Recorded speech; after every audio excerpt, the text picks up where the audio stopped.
Cumprimento a todos os meus irmãos com a paz de Jesus. Seja bem-vindo ao estudo da lição número 6, Brincando de Deus. Antes de começar, vamos orar. Pai querido que estás nos céus, na tua presença estamos. Em busca da tua bênção, em busca da tua presença comigo e com os meus irmãos, derramando sobre nós o Espírito Santo. Que neste momento o Espírito Santo fale a nós, através da tua palavra, através da tua profecia. É em nome de Jesus que pedimos. Amém. Desde que Lúcifer se rebelou lá no céu, existe uma sede dentro do coração de Lúcifer de ser Deus, de ser adorado como Deus. E ele passou este desejo aos seus adoradores. Todos os seguidores de Satanás, eles têm o desejo de serem deuses. Por isso, queridos, na maçonaria, no 33º grau da maçonaria, os homens se tornam deuses.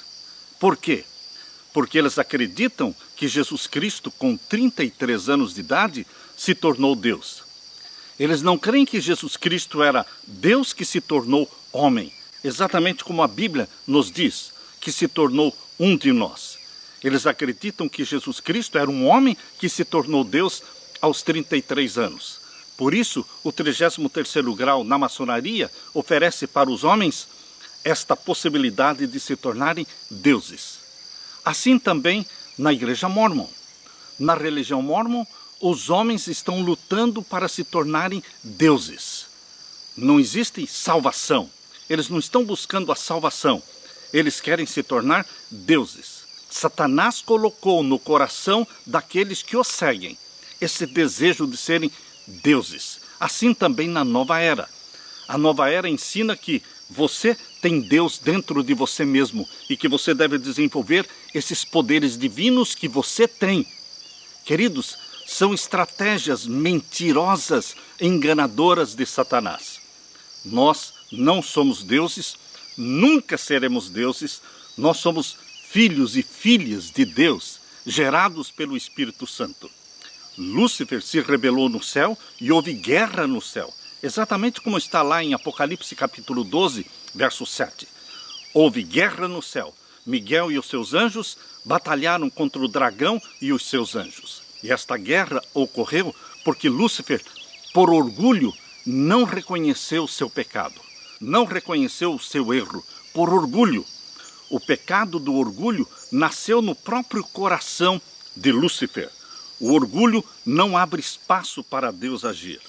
O orgulho é o pior de todos os pecados porque não sente necessidade de Deus.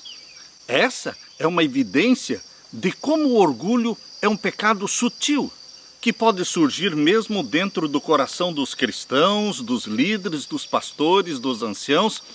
Eu diria que o orgulho é um pecado que pode ser chamado de pecado igrejeiro, porque ele vai à igreja, ele canta hinos, ele pretende adorar a Deus, mas ele não se humilha diante de Deus. O orgulho gosta de aparecer, gosta de ser convidado para ir à plataforma, gosta de ser convidado para fazer orações, sendo visto por todos lá na frente. Queridos, muito cuidado com o orgulho, porque o orgulho é diferente do pecado da embriaguez, do fumo, das drogas, que todos abominam. O orgulho é um pecado disfarçado, que dificilmente pode ser percebido, mas se você tiver comunhão com Jesus Cristo, o Espírito Santo vai mostrando para você e para mim os nossos defeitos, os nossos orgulhos que precisam ser vencidos e precisamos nos humilhar diante de Deus, porque todo aquele que for humilhado, ele será exaltado. O verso áureo diz, naquele dia se dirá, eis que este é o nosso Deus em quem esperávamos, e ele nos salvará. Este é o Senhor a quem aguardávamos, na sua salvação exultaremos e nos alegraremos. Isaías 25, verso 9. Este é um dos textos lindos da volta de Jesus, que eu decorei, que você precisa decorar. Muitos cristãos já decoraram este verso naquele dia. Que dia? O dia da segunda vinda de Jesus. Nós diremos, eis que este é o nosso Deus, em quem esperávamos. Ele é a nossa esperança, ele é a nossa salvação. E Ele nos salvará. Este é o Senhor a quem aguardávamos. Na sua salvação exultaremos e nos alegraremos. Que você se alimente e se conforte com estas palavras de Isaías 25, verso 9. Na parte de domingo, sentença contra as nações. Abra sua Bíblia em Isaías capítulo 13. Isaías capítulo 13, aqui nós vemos a profecia de Deus contra Babilônia. Aqui nós lemos em Isaías capítulo 13 e o verso 6. Uivai, porque o dia do Senhor está perto. Na mente de Isaías, o dia do Senhor era o dia em que o Messias nasceria nesta terra, cumprindo a promessa do Messias, que depois de 4.000 anos de pecado, nasceu no planeta Terra, sendo gerado pelo Espírito Santo no ventre da Virgem Maria. Então, queridos, quando Isaías recebeu estas profecias, na mente dele estava o plano A. O plano A era o plano da salvação através de Israel literal, que o Messias nasceria no povo de Israel. A salvação vem dos judeus, o próprio Jesus falou. Mas, queridos, o plano A não funcionou, porque Israel rejeitou o Messias, veio para o que era seu, e os seus o rejeitaram, João capítulo 1. Por isso, quando nós estivermos lendo as profecias aqui de Isaías capítulo 13 em diante, deveremos ter em mente que existe o plano A e o plano B. O plano A com o Antigo Testamento, através de Israel literal, e o plano B no Novo Testamento, que se cumprirá, louvado seja Deus, ele vai se cumprir com Israel espiritual e a Nova Jerusalém. Aqui lemos no capítulo 13 de Isaías e o verso 9. Eis que o dia do Senhor vem, horrendo com furor e ira ardente, para pôr a terra em assolação e destruir os pecadores dela. Quando Isaías escreveu estas palavras, ele estava pensando naquela destruição que ocorreria na primeira vinda do Messias. Quando, depois do Messias ter morrido pelos pecados da humanidade, porque o Messias teria que morrer, mas não morreria pelas mãos do seu próprio povo, mas ele morreria para a nossa salvação, e então ele seria ressuscitado e seria entronizado em Jerusalém. E ali em Jerusalém estaria o trono de Deus, e então todas as nações da terra teriam a atenção chamada para Israel. Todas as nações da terra desejariam conhecer o Deus de Israel, para poderem conhecer quão poderoso é o Deus de Israel, que ressuscita mortos, que cura as enfermidades, que dá longevidade para o seu povo, que elimina as doenças. Queridos, no plano A, se cumpriria exatamente como está aqui em Isaías capítulo 13 em diante. Mas, queridos, sabemos que isto não se cumpriu no plano A, mas vai se cumprir no plano B. Aleluia! Por isso diz aqui o verso 9, eis que o dia do Senhor vem. Agora, quando nós lemos este texto, o dia do Senhor está se referindo à segunda vinda de Jesus.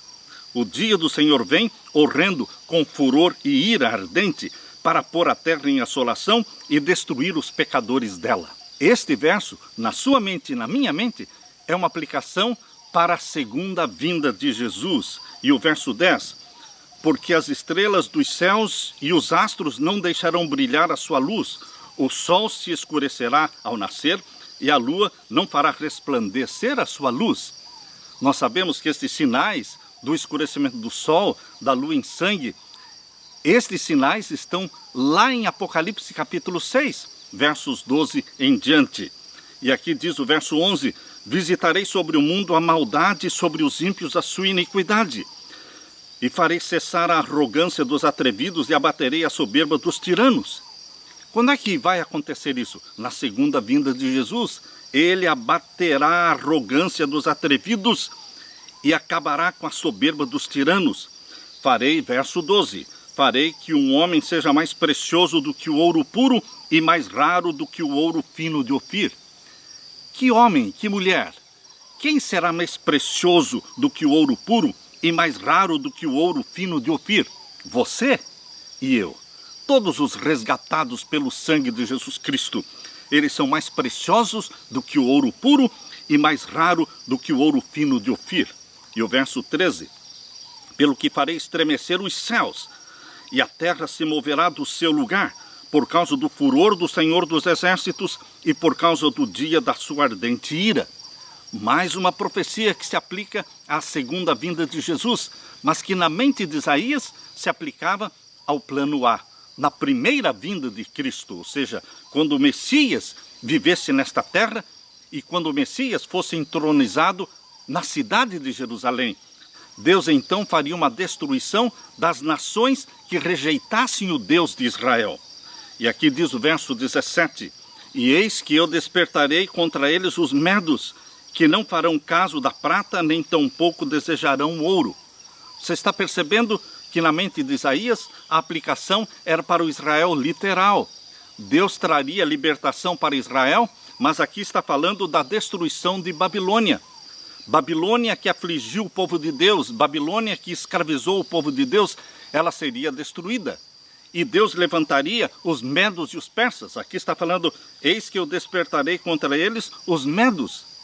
Foram exatamente os medos e os persas que invadiram Babilônia e destruíram Babilônia. E agora leia comigo o verso 19 em diante. E Babilônia, o ornamento dos reinos, a glória e a soberba dos caldeus, será como Sodoma e Gomorra, quando Deus as transtornou. Esta profecia se cumpriu, porque Babilônia, que escravizou o povo de Deus, depois foi destruída e nunca mais foi habitada. Aqui diz o verso 20, nunca mais será habitada. Até hoje, Babilônia não é habitada. Babilônia são ruínas e lugar de animais selvagens ali vivendo. Não mais será habitada, nem reedificada de geração em geração, nem o árabe armará ali a sua tenda, nem tampouco os pastores ali farão deitar os seus rebanhos, mas as feras do deserto repousarão ali, e as suas casas se encherão de horríveis animais, e ali habitarão as avestruzes, e os sátiros pularão ali, e as feras que uivam gritarão umas às outras nos seus palácios vazios, como também os chacais nos seus palácios de prazer, pois bem perto já vem chegando o seu tempo, e os seus dias não se prolongarão. Queridos, esta profecia se cumpriu, porque você pode confirmar que Babilônia realmente foi destruída, quando em 539, Dario e Ciro, sobrinho de Dario, medos e persas se uniram para dominarem Babilônia, e ela nunca mais foi reedificada. Porém, queridos, no decorrer do livro de Isaías, você vai descobrir que as profecias contra a Babilônia também se aplicam à Babilônia do Novo Testamento, à Babilônia espiritual, à Babilônia papal, exatamente como está revelado no livro do Apocalipse. Na parte de segunda-feira, a decadência da grande Babilônia. Em 626 a.C., o caldeu Nabopolassar restaurou a glória babilônica ao tornar-se rei de Babilônia, iniciando a dinastia neobabilônica e participando com a Média na derrota da Assíria. Seu filho, Nabucodonosor II, foi o rei que conquistou e exilou Judá. Os assírios foram dominados pelos babilônios, que se uniram com a Média para dominar a Assíria. Mas, queridos, em Daniel capítulo 5, nós vemos a destruição de Babilônia, quando a Média e os persas, eles se uniram para a destruição de Babilônia. Abra sua Bíblia em Daniel capítulo 5. Aqui nós lemos. Daniel capítulo 5 está falando do banquete do rei Belsazar e a mão misteriosa que apareceu escrevendo na parede. Queridos, Belsazar conhecia a história da conversão do rei Nabucodonosor. Belsazar, embora conhecendo toda a história, ele se rebelou contra Deus. Aqui em Daniel capítulo 5, verso 1 em diante diz, o rei Belsazar deu um grande banquete a 1000 dos seus grandes e bebeu vinho na presença dos 1000. Havendo Belsazar provado o vinho, mandou trazer os vasos de ouro e de prata que Nabucodonosor, seu pai. Quando fala Nabucodonosor, seu pai, na realidade, Nabucodonosor era avô de Belsazar. Mas, geralmente, os netos, na Bíblia, são chamados também de filhos.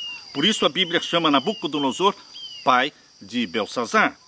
Ele trouxe os vasos sagrados que Nabucodonosor tinha trazido de Jerusalém para a Babilônia, Belsazar profanou os vasos sagrados, trazendo-os para que bebesse vinho, ele e as suas concubinas. Aqui diz, mandou trazer os vasos de ouro e de prata que Nabucodonosor, seu pai, tinha tirado do templo que estava em Jerusalém, para que bebessem por ele o rei e os seus grandes e as suas mulheres e concubinas. Então trouxeram os vasos de ouro que foram tirados do templo da casa de Deus, que estava em Jerusalém, e beberam por eles o rei, os seus grandes, as suas mulheres e concubinas. E eles beberam vinho e deram louvores. Eles, bebendo vinho nos vasos sagrados, nas taças sagradas, eles deram louvores e adoração a vários deuses, com D minúsculo, a vários deuses falsos. Aqui diz, beberam vinho e deram louvores a que deuses? Aos deuses de ouro, aos deuses de prata, aos deuses de cobre, aos deuses de ferro, aos deuses de madeira e de pedra. Você já percebeu que eles deram honra e homenagem a 6 deuses? Ouro, prata, cobre, ferro, madeira e pedra. Queridos, o número 6 aparece aqui no livro de Daniel, nas profecias de Daniel, como um símbolo do poder satânico que se levanta querendo ser Deus. Ele sempre quis ser Deus. Isso nós vamos ver nas profecias de Isaías. Mas, queridos, Babilônia adorava deuses que eram representações de Satanás. Hoje também existem deuses que são representações de Satanás. Satanás não desistiu da ideia de ser adorado e de ser Deus. Mas só existe um Deus, Criador dos céus e da terra. Queridos, aqui são mencionados 6 tipos de deuses falsos, pagãos. E aqui diz o verso 5, na mesma hora em que Belsazar estava profanando os vasos sagrados que vieram lá de Jerusalém, na mesma hora apareceram uns dedos de mão de homem e escreviam defronte do castiçal na estucada parede do palácio real, e o rei via a parte da mão que estava escrevendo. Então se mudou o semblante do rei e os seus pensamentos o turbaram. As juntas dos seus lombos se relaxaram e os seus joelhos bateram um no outro. E ordenou o rei Belsazar com força que se introduzissem os astrólogos, os caldeus, os adivinhadores. E falou o rei e disse aos sábios de Babilônia, qualquer que ler a escritura e me declarar a sua interpretação será vestido de púrpura e trará uma cadeia de ouro ao pescoço e será no reino o 3º dominador. Então entraram todos os sábios do rei, mas não puderam ler a escritura nem fazer saber ao rei a sua interpretação. Belsazar cometeu o mesmo erro de Nabucodonosor. Lembram-se vocês em Daniel capítulo 2, quando Nabucodonosor teve aquele sonho da estátua, cabeça de ouro, peito e braços de prata, quadril de bronze, pernas de ferro e pés em parte de ferro, em parte de barro. Lembram-se vocês deste sonho? Quando Nabucodonosor esqueceu do sonho e pediu que os sábios de Babilônia, os feiticeiros, os caldeus, os bruxos, todos eles foram convidados para virem declarar qual tinha sido o sonho de Nabucodonosor. E não puderam declarar. Ficou provado em Daniel 2 a falência e o fracasso de Satanás em predizer o futuro. Mas, queridos, agora aqui, em Daniel capítulo 5, Belsazar comete o mesmo erro. Ele, para entender o que estava escrito na parede, ele mandou chamar quem? Os sábios de Babilônia, e entraram ali quem? Os astrólogos, os caldeus, os adivinhadores, os bruxos, os feiticeiros. Ninguém pôde ler a escritura da parede. E agora vejam o verso 9. Então o rei Belsazar perturbou-se muito e mudou-se nele o seu semblante, e os seus grandes estavam sobressaltados. Verso 10. A rainha, por causa das palavras do rei e dos seus grandes, entrou na casa do banquete e falou à rainha e disse, ó rei, vive para sempre, não te turbem os teus pensamentos, nem se mude o teu semblante. Há no teu reino um homem que tem o espírito dos deuses santos, e nos dias de teu pai, ou seja, Nabucodonosor, que era o avô de Belsazar, nos dias de teu pai, o rei Nabucodonosor, sim, teu pai, ó rei, o constituiu chefe dos magos, dos astrólogos, dos caldeus e dos adivinhadores, porque se achou neste Daniel um espírito excelente, e ciência e entendimento. Queridos, Daniel foi convidado para entrar na presença do rei, e o rei prometeu dar para ele riquezas, e constituí-lo o terceiro no reino. Se ele declarasse o que estava escrito na parede, Daniel poderia ser o terceiro em posição no reino. Por que terceiro? O pai de Belsazar era Nabonido, que deixou de governar e se retirou para uma cidade para desfrutar a arte e a natureza. Não gostava de Babilônia e não gostava de reinar. Por isso ele deixou o filho Belsazar no trono e se retirou. Por isso Belsazar promete: Daniel, se você me declarar o que está escrito na parede, você será o terceiro. Porque em primeiro lugar estava o rei Nabonido, o pai de Belsazar. Em segundo lugar estava Belsazar. E ele estaria oferecendo para Daniel uma terceira posição. Queridos, Daniel leu o que estava escrito na parede. E aqui vemos em Daniel capítulo 5 e o verso 23 em diante. E te levantaste contra o Senhor do céu, pois foram trazidos os vasos da casa dele perante ti, e tu, os teus grandes, e as tuas mulheres, e as tuas concubinas, bebestes vinho por eles. Além disto, deste louvores aos deuses de prata, de ouro, de cobre, de ferro, de madeira e de pedra, que não veem, não ouvem, nem sabem, mas a Deus em cuja mão está a tua vida, e todos os teus caminhos a ele não glorificaste. Então dele foi enviada aquela parte da mão e escreveu-se esta escritura. Esta, pois, é a escritura que se escreveu, Mene, Mene, Tekel, Farzim. Esta é a interpretação daquilo. Mene, contou Deus o teu reino e o acabou. Tekel, pesado foste na balança e foste achado em falta. Pérez, dividido foi o teu reino e deu-se aos medos e aos persas. Então mandou Belsazar que vestissem a Daniel de púrpura, que lhe pusesse uma cadeia de ouro ao pescoço e proclamassem a respeito dele que havia de ser o terceiro dominador no reino.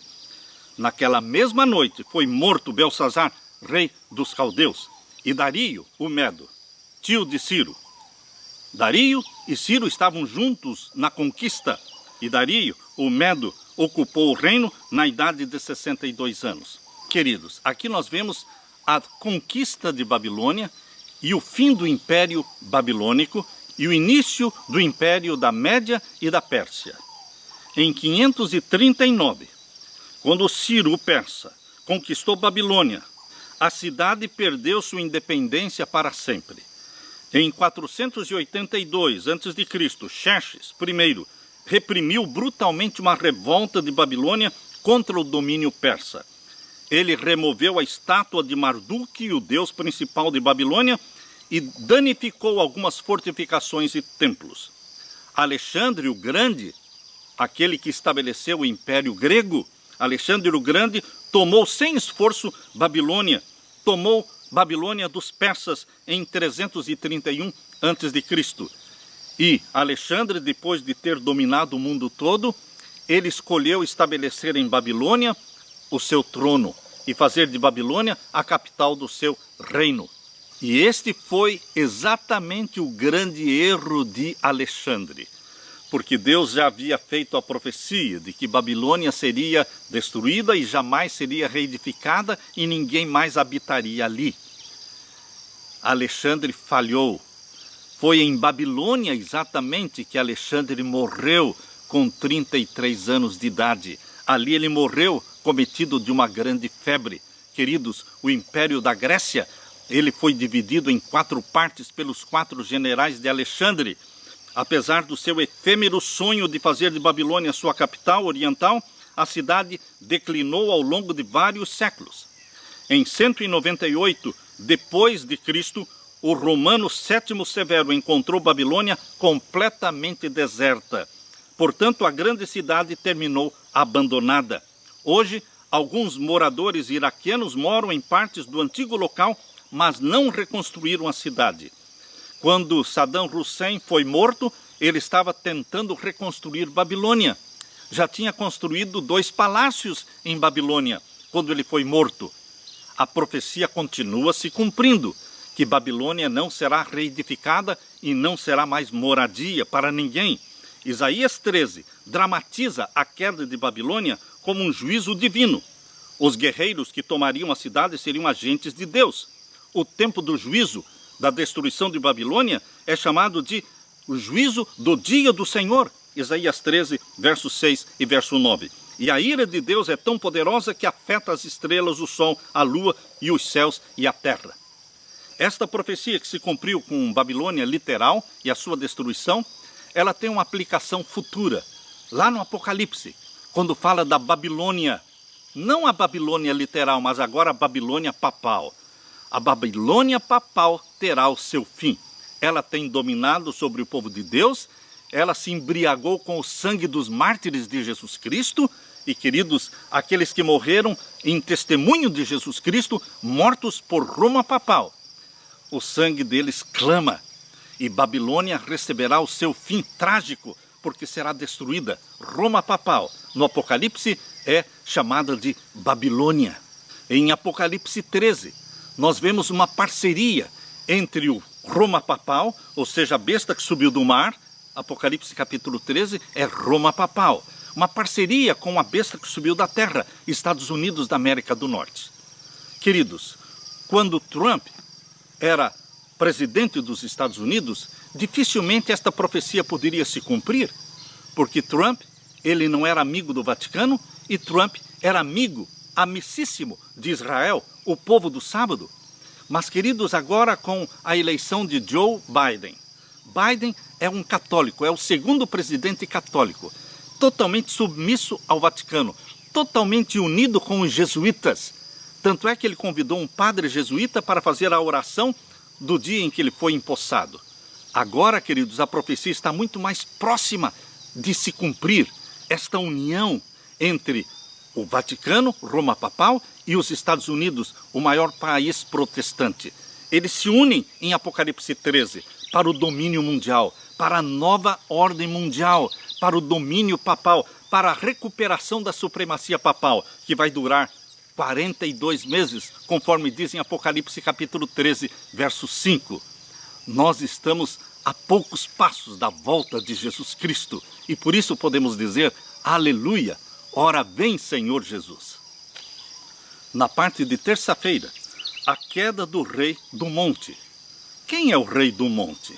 Aqui nós vamos ver em Isaías capítulo 14 uma profecia que está falando do rei de Babilônia, que queria ser Deus e ser adorado como Deus. Mas esta profecia de Isaías capítulo 14 tem uma aplicação mais profunda àquele anjo caído, aquele anjo que foi criado perfeito, como diz lá em Ezequiel capítulo 28, mas ele se rebelou contra Deus, querendo ser Deus. Aqui nós vemos em Isaías capítulo 14 uma profecia que se aplica a Satanás, a Lúcifer, é a sua rebelião no céu. Por isso eu convido você para abrir a sua Bíblia. Vamos ler então Isaías capítulo 14 e os versos 12 em diante. Como caíste do céu, ó estrela da manhã, filha da alva, como foste lançado por terra, tu que debilitavas as nações, e tu dizias no teu coração, eu subirei ao céu, acima das estrelas de Deus exaltarei o meu trono, e no monte santo da congregação me assentarei da banda dos lados do norte. Subirei acima das mais altas nuvens e serei semelhante ao Altíssimo, e contudo levado serás ao inferno, ao mais profundo do abismo. Queridos, aqui temos uma profecia que se aplicava literalmente ao rei de Babilônia, mas que espiritualmente ela se aplica a Lúcifer no céu. Quando nós lemos no verso 12, como caíste do céu, ó estrela da manhã, filha da alva? Quando nós associamos Isaías 14, 12 com Apocalipse 22, abra sua Bíblia em Apocalipse capítulo 22. Aqui em Apocalipse 22 nós lemos no verso 16. Prestem atenção. Eu, Jesus, enviei o meu anjo para vos testificar estas coisas nas igrejas. Eu sou a raiz e a geração de Davi, eu sou a resplandecente estrela da manhã. Jesus diz claramente, eu sou a resplandecente estrela da manhã. Porém, quando nós voltamos para Isaías 14, 12, nós vemos Deus perguntando para Lúcifer, como caíste do céu, estrela da manhã? Queridos, esse Deus que está falando com Lúcifer, perguntando para ele, como caíste do céu, ó estrela da manhã? É o Deus Filho, é Jesus Cristo, é a verdadeira estrela da manhã. Entenda que a verdadeira estrela da manhã Jesus Cristo está perguntando para a falsa estrela da manhã, ou seja, para Lúcifer, que queria ser a estrela da manhã. Lúcifer sempre desejou ocupar o lugar de Cristo no céu. Jesus Cristo foi nomeado pelo Pai para ser o arcanjo Miguel, ou seja, o chefe dos anjos, uma posição ambicionada por Lúcifer.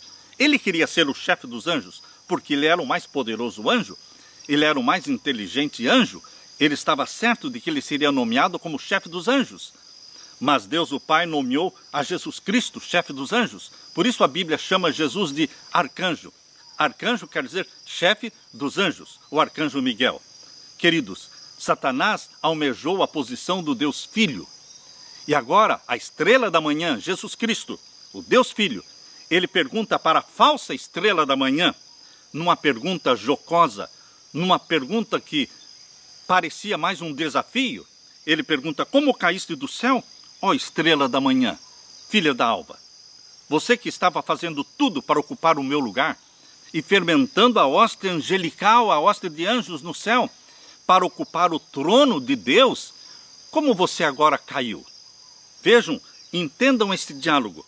Como caíste do céu, ó estrela da manhã, filha da alva? Como foste lançado por terra, tu que debilitavas as nações? E tu dizias no teu coração: eu subirei ao céu acima das estrelas de Deus, exaltarei o meu trono. Entendam, queridos, que estrelas na Bíblia, conforme diz lá em Apocalipse 1, verso 20, na profecia bíblica, estrelas são anjos.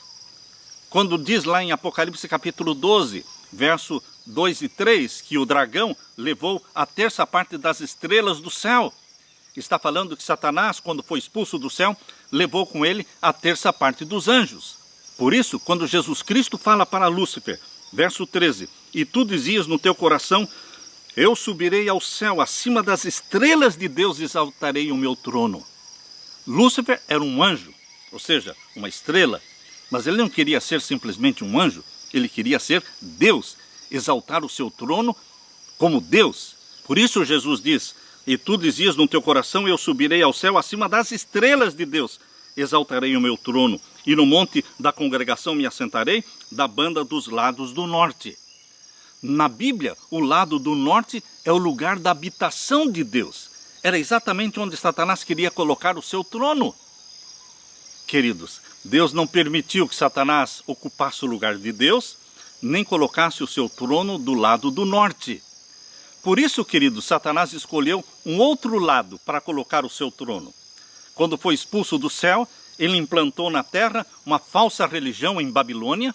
Babilônia foi construída para ser um desafio ao Deus do céu, e ali Satanás passou a ser adorado como Deus, na pessoa de Nimrod, na pessoa de Bel, de Ishtar e de Tamuz. Satanás está sendo adorado como Deus ainda, mas, queridos, ele colocou seu trono não no norte, colocou seu trono no lado leste, ou seja, no oeste, no nascente do sol. É no leste que toda religião falsa se inclina. Por isso, lá em Ezequiel capítulo 8, condena o seu povo apostatado dentro do templo do Senhor, dando costas para o templo, dando costas para o oeste, e se inclinando diante do leste, o nascente do sol, adorando Tamuz, adorando Satanás. Queridos, as falsas religiões adoram o sol, o nascente do sol. Mas nós adoramos o Criador dos céus e da terra, o Criador do sol. Nós não temos nada com Babilônia, nós não bebemos o vinho de Babilônia. Agora eu convido você para abrir a Bíblia também em Ezequiel capítulo 28. Quando você une Isaías capítulo 14 com Ezequiel capítulo 28, você pode entender a profecia que foi feita para um rei. No caso de Isaías 14 é o rei de Babilônia, no caso de Ezequiel capítulo 28 é o rei de Tiro. Porém são profecias que não se aplicavam especificamente àqueles reis, porque eram profecias mais profundas que diziam respeito a Satanás, a Lúcifer. Por isso nós lemos aqui em Ezequiel capítulo 28, verso 12 em diante: filho do homem, levanta uma lamentação sobre o rei de Tiro e diz-lhe: assim diz o Senhor Jeová, tu és o aferidor da medida, cheio de sabedoria, perfeito em formosura. Começa falando do rei de Tiro. Assim como lá em Isaías capítulo 14, começa falando do rei de Babilônia. Mas na leitura que se segue, você percebe perfeitamente que o foco sai do rei de Tiro e o foco volta-se para Lúcifer. Por isso nós lemos aqui no verso 13. Estavas no Éden, jardim de Deus. Aqui já não está falando do rei de Tiro, aqui está falando de Lúcifer. Estavas no Éden, jardim de Deus. Toda pedra preciosa era a tua cobertura, a sardônia, o topázio, o diamante. E o verso 14 diz, tu eras querubim ungido para proteger e te estabeleci. Claramente você entende agora a profecia como uma aplicação a Lúcifer, que foi criado como sendo um anjo querubim, um anjo ungido para proteger. Ele fazia parte daqueles anjos que estavam ao redor do trono de Deus, querubins, que são anjos protetores. E tu eras querubim ungido para proteger e te estabeleci no Monte Santo de Deus estavas. Ele estava constantemente na presença de Deus. No meio das pedras afogueadas andavas. Agora o verso 15 fica mais claro ainda. Perfeito eras nos teus caminhos. Lúcifer foi criado perfeito. Queridos, o surgimento do pecado dentro de Lúcifer é um mistério chamado mistério da iniquidade. O mistério da iniquidade contrasta com o mistério da piedade. O mistério da piedade é o plano da salvação através da encarnação do nosso Senhor Jesus Cristo. E o mistério da iniquidade é como surgiu o pecado dentro de Lúcifer. Porque o pecado não veio de uma outra galáxia. O pecado não veio de um outro lugar e entrou em Lúcifer. Não existia o pecado, mas existia o livre-arbítrio. E Lúcifer escolheu se rebelar, se revoltar contra Deus. Nasceu dentro de Lúcifer o pecado, o orgulho. Por isso aqui diz, perfeito eras nos teus caminhos, desde o dia em que foste criado, até que se achou iniquidade em ti. O pecado, a iniquidade, nasceu nele.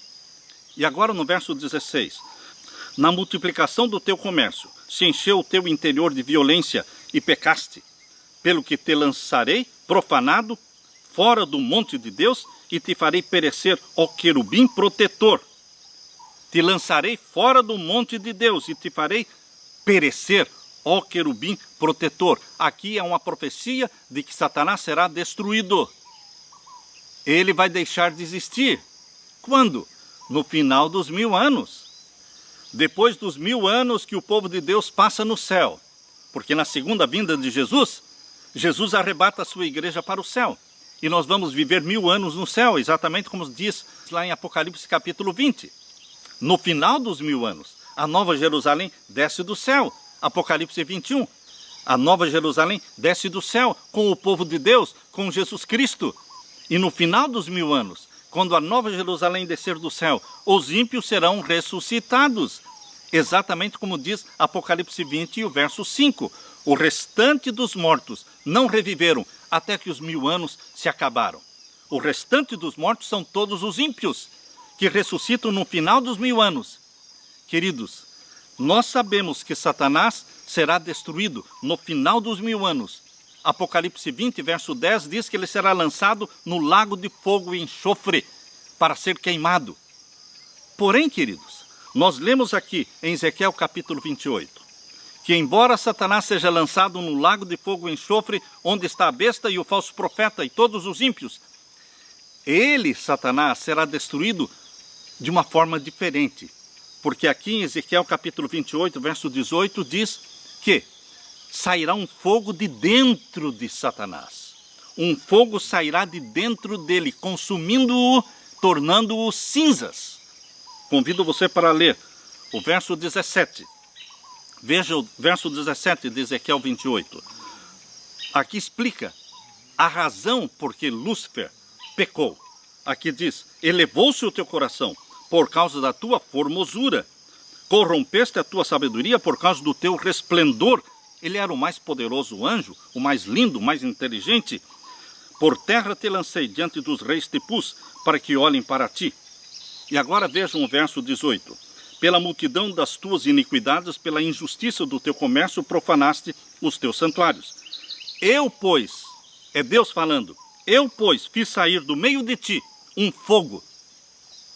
Embora lançado no lago de fogo e enxofre no final dos 1000 anos, Satanás será destruído e será feito cinzas, porque um fogo vai sair de dentro dele. Eu, pois, fiz sair do meio de ti um fogo que te consumiu a ti e te tornei em cinza sobre a terra aos olhos de todos os que te veem. Aleluia! Porque Satanás vai se tornar em cinzas. Os ímpios se tornarão cinzas. Os demônios vão se tornar cinzas. Exatamente como diz em Malaquias capítulo 4. Todos os ímpios se tornam cinzas. E nós vamos viver eternamente na presença de Jesus Cristo no novo céu e na nova terra. Veja aqui em Malaquias capítulo 4. Malaquias capítulo 4, verso 1 em diante. Porque eis que aquele dia vem ardendo como forno. Todos os soberbos e todos os que cometem impiedade serão como palha. E o dia que está para vir os abrasará, diz o Senhor dos Exércitos, de sorte que lhes não deixará nem raiz e nem ramo. Mas para vós que temeis o meu nome, nascerá o sol da justiça, e salvação trará debaixo das suas asas, e saireis e crescereis como os bezerros do cevadouro, e pisareis os ímpios. Como é que nós, os salvos, na nova terra, vamos pisar sobre os ímpios? Explica aqui. E pisareis os ímpios. Como? Porque se farão cinza debaixo das plantas dos vossos pés, naquele dia que farei, diz o Senhor dos Exércitos. Os ímpios se tornam cinzas e Deus cria uma nova terra e nós vamos andar sobre a nova terra como que andando sobre as cinzas deles. Essa é uma expressão para se referir à nova criação, quando a nova Jerusalém estiver na terra e nós vamos viver na presença deste Deus santo.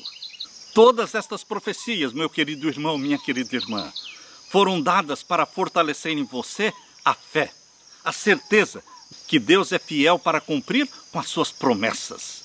Deus está preparando para você este novo céu, esta nova terra, para vivermos na sua presença para sempre. Aleluia!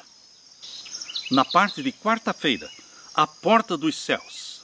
Nas profecias do Antigo Testamento, principalmente em Daniel capítulo 3 e Daniel capítulo 5, Babilônia aparece marcada pelo número 6, porque representa um poder satânico que quer ser Deus, quer ser adorado.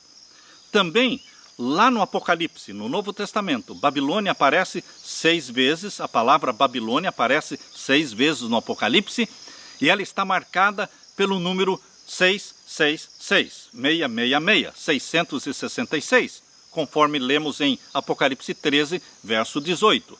Queridos, o número 6 representa o poder humano se levantando contra Deus, querendo ser Deus. Representa Satanás, que quer implantar no coração humano o desejo da divindade.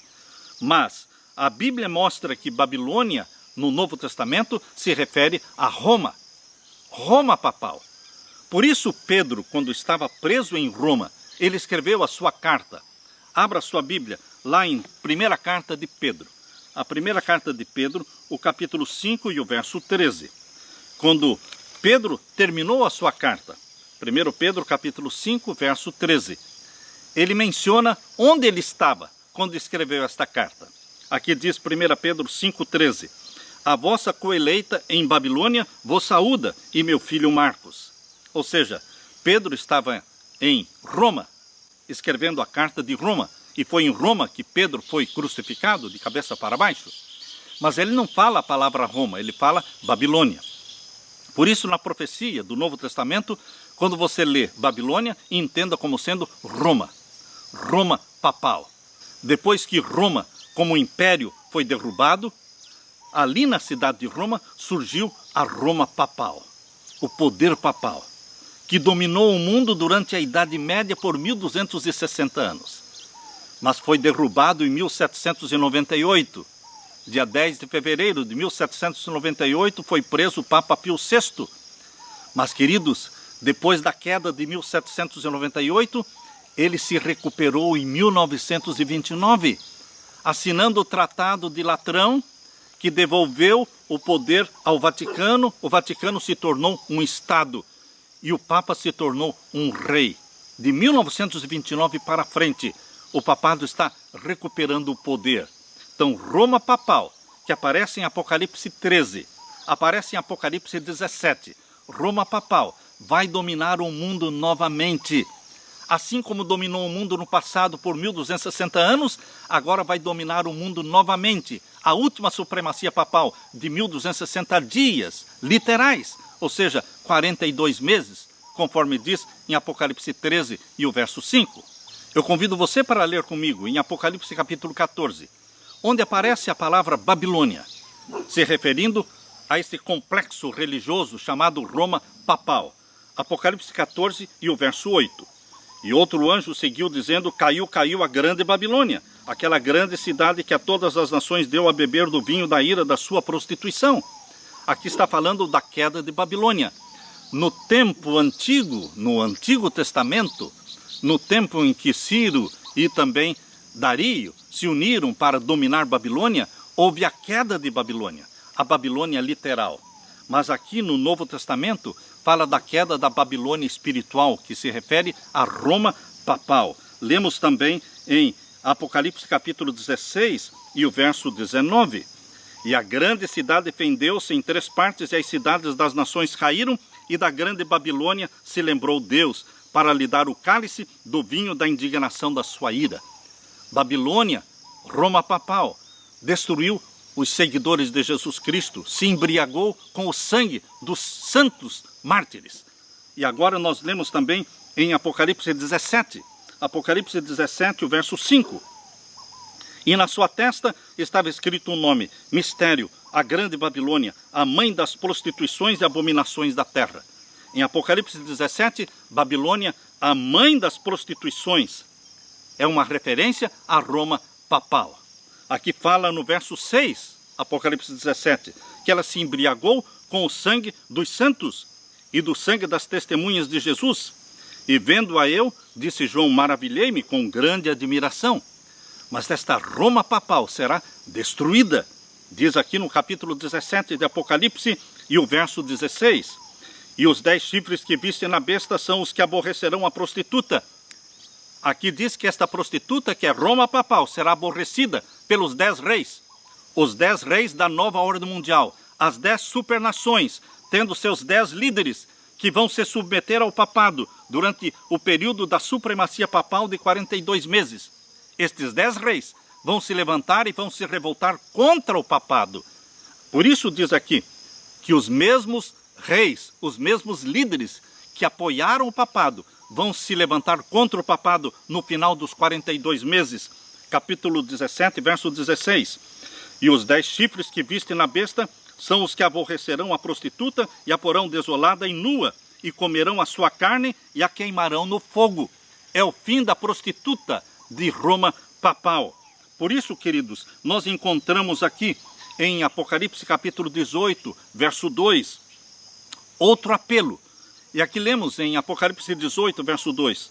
E clamou fortemente com grande voz, dizendo: caiu, caiu a grande Babilônia. Babilônia literal caiu no Antigo Testamento, Babilônia papal vai cair agora no Novo Testamento. Queridos, Deus está chamando o seu povo sincero que vive ainda em Babilônia, para que saia dela. Por isso diz: caiu, caiu a grande Babilônia e se tornou morada de demônios. Roma papal se tornou morada de demônios. E coito de todo espírito imundo, e coito de toda ave imunda e aborrecível, porque todas as nações beberam do vinho da sua prostituição, e os reis da terra se prostituíram com ela. É com Roma papal que os reis da terra se prostituem, e fazem acordos, e fazem tratados. É com os reis da terra que ele trabalha, e os mercadores da terra se enriqueceram com a abundância das suas delícias. É Roma papal que tem o controle financeiro do mundo. Por isso diz aqui no verso 4, e ouvi outra voz do céu que dizia: sai dela, povo meu. Deus tem um povo sincero dentro de Babilônia. Aleluia! Porque temos milhões e milhões de filhos e filhas de Deus sinceros dentro de Babilônia, mas vão sair de Babilônia. Sai dela, povo meu, para que não sejas participante dos seus pecados e para que não incorras nas suas pragas. Aleluia!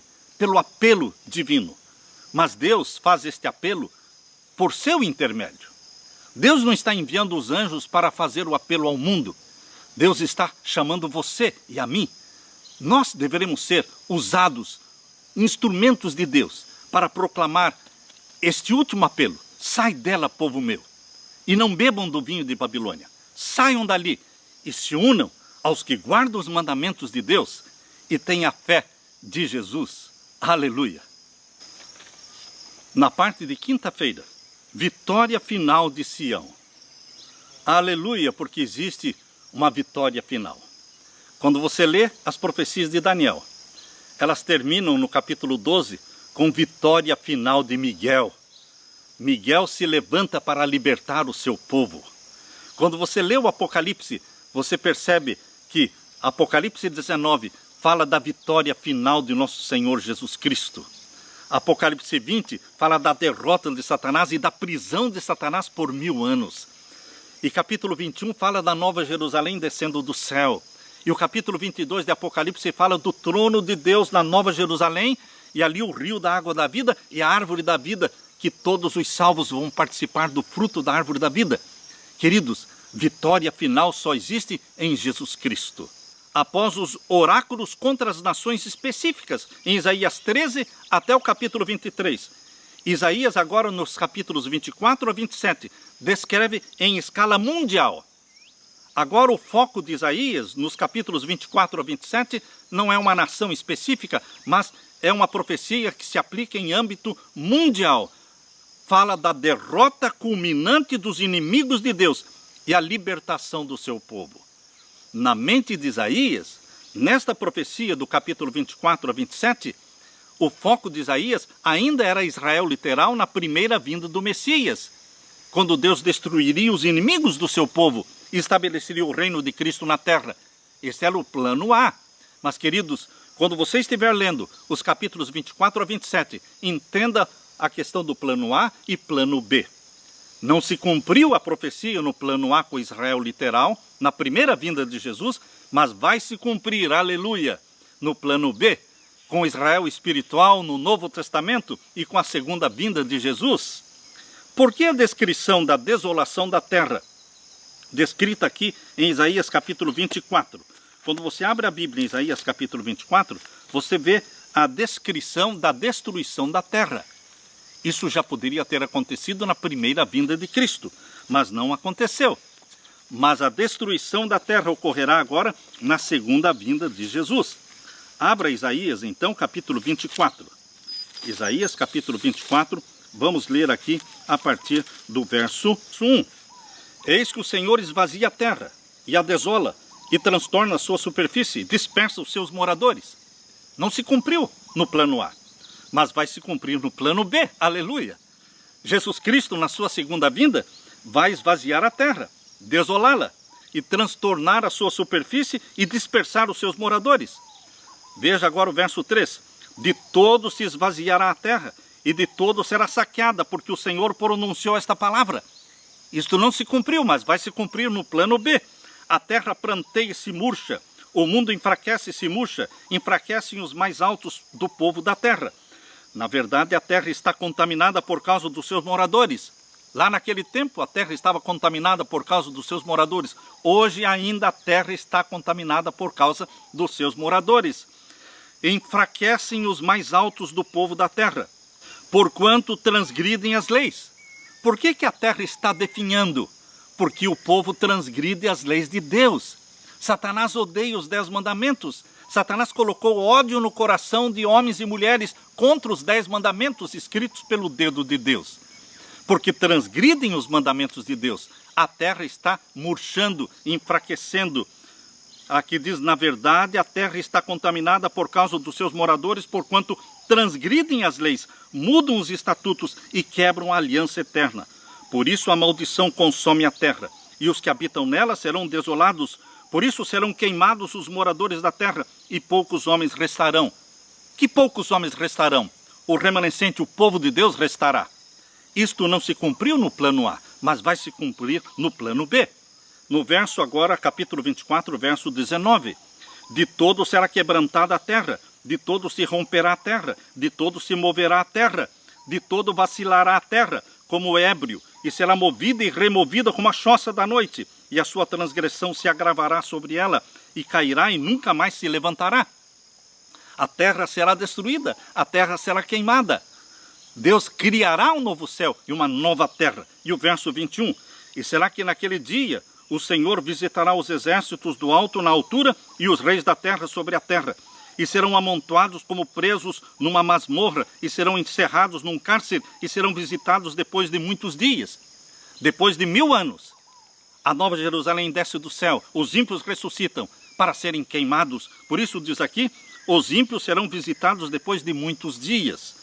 Agora, queridos, leia comigo Isaías capítulo 25, verso 7. Destruirá neste monte a máscara do rosto, com que todos os povos andam cobertos. Queridos, eu não quero forçar o que a Bíblia está falando, mas hoje nós estamos vivendo no tempo em que o rosto está coberto por uma máscara.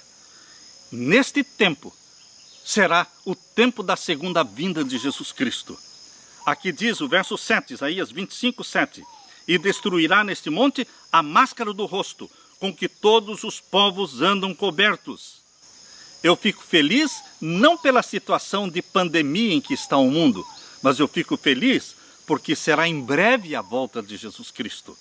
E ele vai resgatar a sua igreja. Diz o verso 8, aniquilará a morte para sempre. Quando? Na segunda vinda de Jesus. Nós lemos lá em primeira carta de Paulo aos Coríntios, capítulo 15, verso 54. Ali fala que a morte será destruída, não haverá mais a morte. Cumprir-se-á esta profecia de Isaías, capítulo 25, verso 8. Aniquilará a morte para sempre, e assim enxugará o Senhor Jeová as lágrimas de todos os rostos, e tirará o opróbrio do seu povo de toda a terra, porque o Senhor o disse. Quando vai se cumprir esta profecia em que Jesus Cristo vai enxugar dos nossos olhos toda lágrima, e não haverá mais a morte? Apocalipse 21, verso 4, no final dos 1000 anos, quando a nova Jerusalém descer do céu, e ele criar um novo céu e uma nova terra. Ele enxugará dos seus olhos toda lágrima, e não haverá mais a morte. E o verso 9 é um verso lindo, porque naquele dia se dirá, eis que este é o nosso Deus a quem aguardávamos, e ele nos salvará. Este é o Senhor a quem aguardávamos, na sua salvação gozaremos e nos alegraremos. Bendita esperança, bendita profecia, que não se cumpriu com Israel literal no plano A, mas vai se cumprir com Israel espiritual. Você e eu pertencemos ao Israel espiritual de Deus. Somos comprados pelo ouro do sangue de Cristo e pela prata das suas lágrimas, resgatados pelo sangue de Jesus Cristo. Pertencemos ao remanescente de Deus. Seremos arrebatados para o céu, para vivermos com Jesus 1000 anos lá no céu.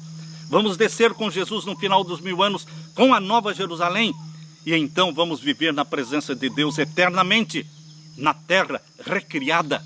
E aqui estará o trono de Deus. Por isso, queridos, quando lemos agora Isaías capítulo 26, naquele dia se entoará este cântico na terra de Judá, uma forte cidade temos, a que Deus pôs a salvação por muros entre muros. Abri as portas para que entre nela a nação justa que observa a verdade. Não se cumpriu com Jerusalém, a Jerusalém pecaminosa, a Jerusalém que desprezou o Messias, que recusou o Messias. Mas esta profecia vai se cumprir com a nova Jerusalém. Quando diz aqui, abri as portas. Lá em Apocalipse 21 menciona que as portas da nova Jerusalém nunca se fecharão. Abram as portas e nunca se fechem, porque vai entrar nela a nação santa, a nação justa que observa a verdade. Confiar no Senhor, diz o verso 4, perpetuamente, porque o Senhor Deus é rocha eterna. O Senhor é a minha rocha. Esta bendita promessa vai se cumprir com você, meu querido irmão. Anime-se com estas benditas promessas de Deus. E agora nós lemos no verso 20, Isaías 26, 20. Vai, povo meu, entra nos teus quartos, fecha as tuas portas sobre ti, esconde-te só por um momento até que passe a ira. Tenha paciência, meu querido irmão. Existe esperança para o povo de Deus. Entra no teu quarto, fecha as tuas portas, esconde-te só por um momento.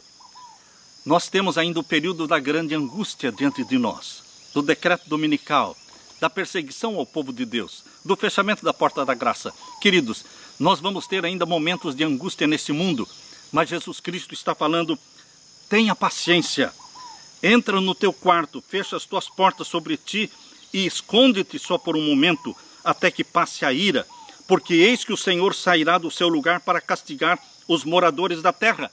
Não castigar você, mas castigar os transgressores da sua lei, por causa da sua iniquidade. Queridos, aqui diz no capítulo 27, verso 5, que se apodere da minha força e que faça paz comigo. Que você se apodere da força e do poder de Jesus Cristo.